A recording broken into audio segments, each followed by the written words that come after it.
Hello mga ka-SCIS, usap-usapan ngayon sa social media ang pagsasabi ng tahasang hindi imbitado sa kanyang kasal ang ex ni Catherine Bernardo na si Daniel Padilla.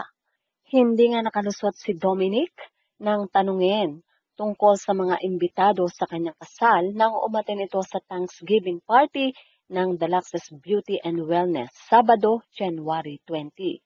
Si Dominic Roque ay kilalang malapit na kaibigan ng Katniel. May samahan silang tinatawag na Nguya Squad, kung saan kasama dito si Patrick Sugi, Marco Gumabaw, Ria Atayde, Sanjo Marudo, Joe Vargas, Alora Sasam, Joshua Garcia, at ang real couple na sina Khalil Ramos, Gabi Garcia at Sophia Andres, Daniel Miranda. Well, agad nga nilang tinanong kung sino-sino ang invited sa nalalapit na kasal nila ng GF na si Pea Alonso. Sagot ni Dominic ay ang kanyang mga kaibigan na kasama nga niya nang pumasok siya sa showbiz. Nabanggit dito si Marco Gubapaw, Pat at si Khalil.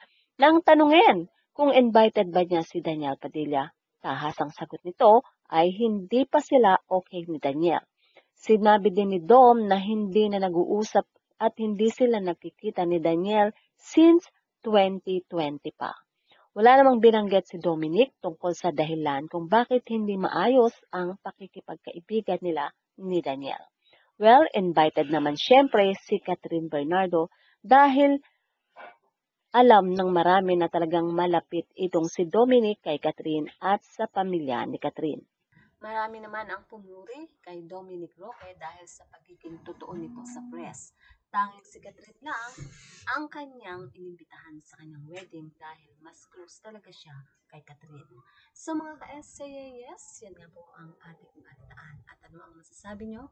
Put your comment down below. At syempre, huwag kakalimutan mag-like, share, and subscribe.